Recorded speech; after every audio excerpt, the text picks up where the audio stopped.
ओम शांति। पुस्तक पठन श्रीमद् भगवत गीता रहस्य। लेखक ब्रह्मा कुमार सुधांशु शेखर मिश्र। द्वितीय अध्याय सांख्य जोग।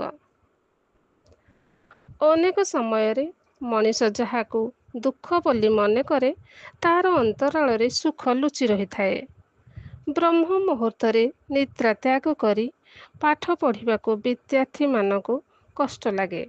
यही कष्ट आलस्य जनित, किंतु यही कष्ट सह्य करी जे एकाग्रता पूर्वक पाठ पढ़ारे मनोनिवेश करती तार परिणाम अत्यंत सुखद हुए।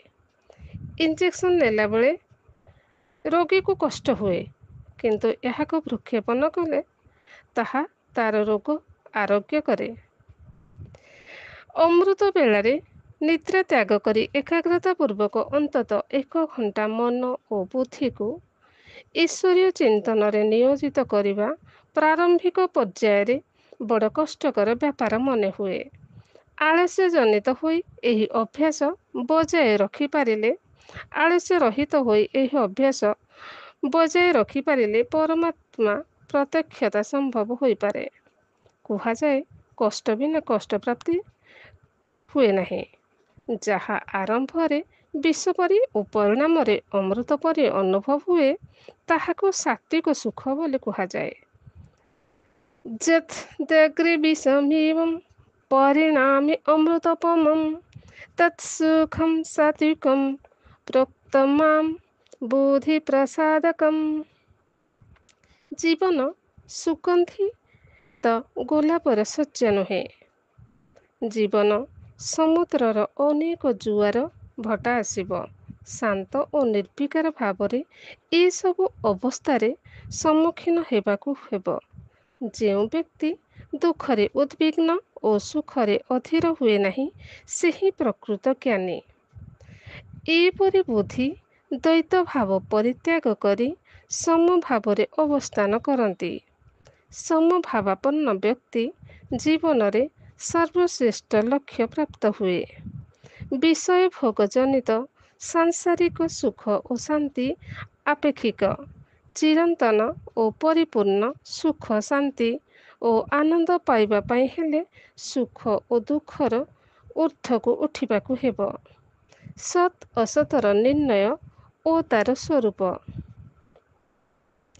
ना सतो विद्यते भावो ना भावो विद्यते सतः उभयोरपि दृष्ट्यो अन्तस्तनस्तत्वदर्शिभिः अविनाशी तु तद्विधि येन सर्वमिदं ततं विनाशमव्ययस्य न कश्चित् कर्तुमर्हसि। अन्तवन्त इमे देहा नित्यस्युक्तशरीरिणः अनासीनो अप्रमेयस्य तस्माज्जुध्यस्य भारत। अर्थ असत्र अनित्य सता नहीं और असत नित्य विनाश नहीं।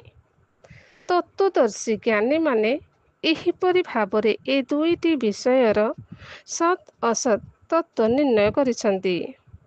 जिए एही परिदृश्यमान जगतरे व्याप्त तांकु अविनाशी बोली जान। अविनाशीर विनाश करिबाकु केही समर्थ नुहंती। अविनाशी अप्रमेय नित्य स्वरूप आत्मार एही देह अनित्य बोली कथित हुए। अतएव हे भारत तुमे युद्ध कर। जहा सर्वकालरे और सबु अवस्थारे अपरिवर्तनीय नित्य शाश्वत चिरंतन ताहा ही सत्य। तार अभाव केबे हुए नहीं। पूर्वापर प्रसंगानुसार विचार कले इठारे आत्मा को सत बोली कुहा जायछि। कारण एही अध्याय प्रारंभरे परमात्मा आत्मार नित्यत्व और शरीरर अनित्य को निरूपण करिसंती। वर्तमान एहाकु आहुरी कष्ट करिबा पाई एठारे सत और असतर स्वरूप निर्णय करुछंती। परमात्मा सत और असत एही द्वैत भावर ऊर्ध्वरे। तेणु एठारे मुख्यतः सत और असत ଶବ୍ଦ ଯଥାକ୍ରମେ ଆତ୍ମା ଏବଂ ଶରୀର ପାଇଁ କୁହାଯାଇଛି। ଏହି ଅଧ୍ୟାୟର 1800 ଶ୍ଲୋକରେ ବ୍ୟବହୃତ ଶରୀରିଣମ୍ ଓ ଦେହା ଶବ୍ଦରୁ ଏହା ସ୍ପଷ୍ଟ ହୋଇଯାଏ।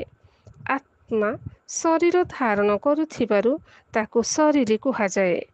ଅନ୍ୟ ପକ୍ଷରେ ପରମାତ୍ମା ଶରୀର ଧାରଣ କରୁନଥିବାରୁ ତାଙ୍କୁ ଅଶରୀରୀ କୁହାଯାଏ। ଅନିତ୍ୟ ଶରୀରର ଆଧାରରେ ନିତ୍ୟ ଆତ୍ମା ନିଜର ବ୍ୟକ୍ତିତ୍ୱ ପରିପ୍ରକାଶ କରେ।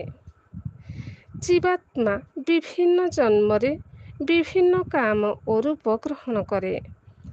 ଜୀର୍ଣ୍ଣ ବସ୍ତ୍ର ପରିତ୍ୟାଗ କରି ବ୍ୟକ୍ତି ଯେପରି ନୂତନ ବସ୍ତ୍ର ଗ୍ରହଣ କରେ, ସେପରି ଆତ୍ମା ମଧ୍ୟ ଶରୀର ପରିବର୍ତ୍ତନ କରିଥାଏ।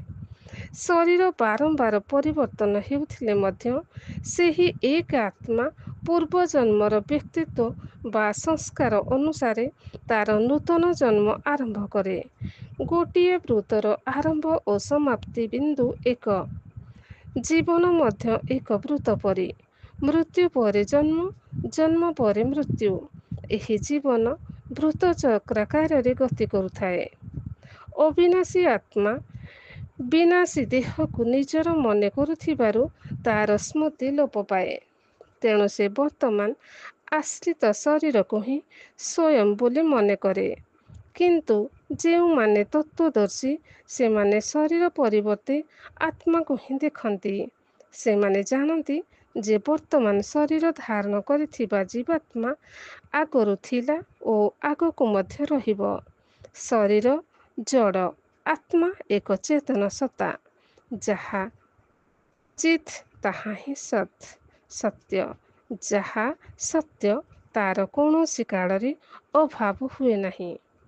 କ୍ରମଶଃ ଓମ୍ ଶାନ୍ତି।